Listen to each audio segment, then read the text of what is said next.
Paz y bien, querido hermano y hermana en Cristo. Hoy es miércoles de la semana 12 del tiempo ordinario, 24 de junio. Dios tiene algo que decirnos. Celebramos la solemnidad de la Natividad de San Juan Bautista. Escuchamos el Evangelio de San Lucas, capítulo 1, versículos 57 al 66 y 80. Por aquellos días le llegó a Isabel la hora de dar a luz y tuvo un hijo. Cuando sus vecinos y parientes se enteraron de que el Señor le había manifestado tan grande misericordia, se regocijaron con ella. A los 8 días fueron a circuncidar al niño y le querían poner Zacarías como su padre.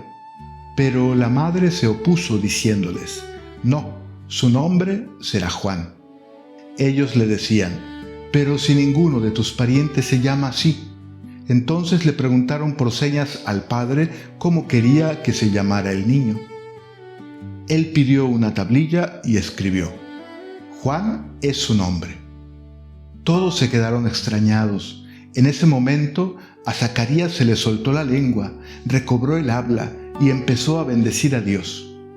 Un sentimiento de temor se apoderó de los vecinos y en toda la región montañosa de Judea se comentaba este suceso. Cuantos se enteraban de ello se preguntaban impresionados: ¿qué va a hacer de este niño? Esto lo decían porque realmente la mano de Dios estaba con él. El niño se iba desarrollando físicamente y su espíritu se iba fortaleciendo, y vivió en el desierto hasta el día en que se dio a conocer al pueblo de Israel. Palabra del Señor. Gloria a ti, Señor Jesús. Cuando nace Juan Bautista, lo que llama la atención no es solamente que haya nacido un niño en una familia que ya había perdido la esperanza de tener hijos. Lo que provoca sorpresa es otra cosa. Todos dan por hecho que se llamará Zacarías como su padre. Es lo normal, es lo que corresponde, es lo que todos esperan. Pero Isabel responde: no, su nombre será Juan. Y cuando preguntan al padre, él confirma: Juan es su nombre. En la Biblia, el nombre, sabemos, no es un simple dato para distinguir a una persona de otra. Habla de su identidad, de su misión. Por eso resulta significativo que el nombre de Juan no sea elegido por su familia. Ya había sido pronunciado por Dios antes de su nacimiento. La primera lectura ilumina este detalle: el Señor me llamó desde el vientre de mi madre. Antes de cualquier decisión, antes de cualquier mérito, incluso antes de cualquier respuesta humana, aparece la iniciativa de Dios. El Evangelio no presenta la vida como una casualidad, ni como una obra que cada quien inventa desde cero. Presenta la vida como una llamada. Y eso obliga a detenerse un momento, porque solemos preguntarnos qué vamos a hacer con nuestra vida. La Escritura plantea la cuestión al revés.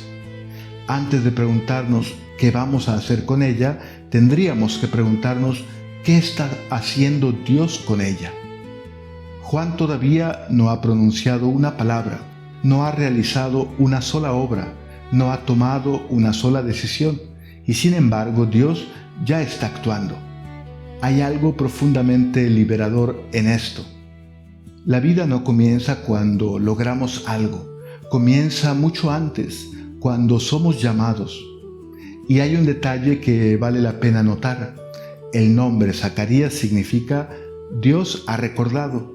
Juan significa Dios ha mostrado su favor. Dios ha concedido su gracia. Es como si la historia avanzara de la promesa recordada a la gracia que empieza a manifestarse.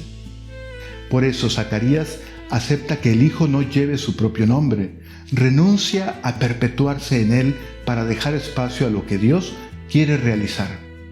La misión vale más que la propia continuidad. Tal vez por eso el Salmo dice: «Tú me tejiste en el seno materno». No habla de un Dios distante que observa, habla de un Dios que forma, que conoce, que llama. Y precisamente cuando Zacarías acepta esa verdad, recupera la voz. Durante meses había permanecido en silencio. Ahora escribe en una tablilla: Juan es su nombre. Y en ese momento vuelve a hablar.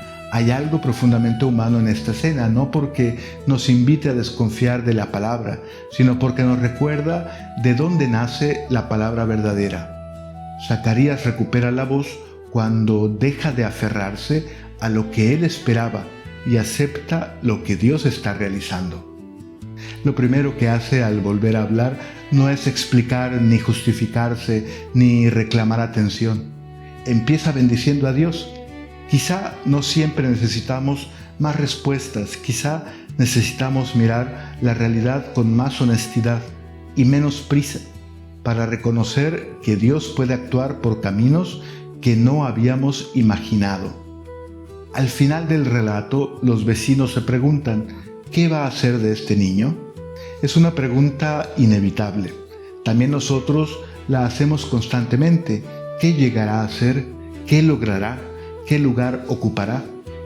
Sin embargo, Lucas responde de una manera muy sobria. No habla de éxitos futuros, no enumera hazañas, dice solamente: la mano del Señor estaba con él. Es una respuesta extraña. La pregunta era por el futuro del niño. La respuesta habla de Dios.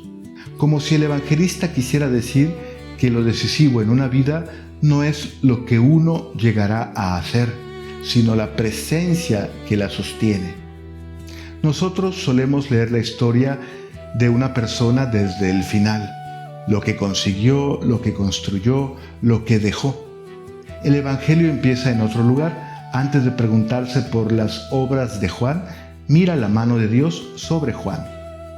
Ahí aparece su verdadera grandeza.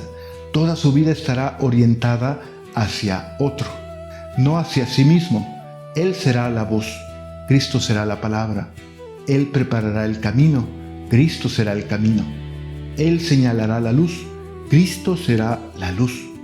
La Iglesia celebra hoy el nacimiento de Juan porque en él aparece lo mejor de toda vocación cristiana: recibir la vida como un don, aprender a reconocer la acción de Dios y vivir de tal manera que Cristo pueda ser visto con mayor claridad. Paz y bien, que Dios te bendiga.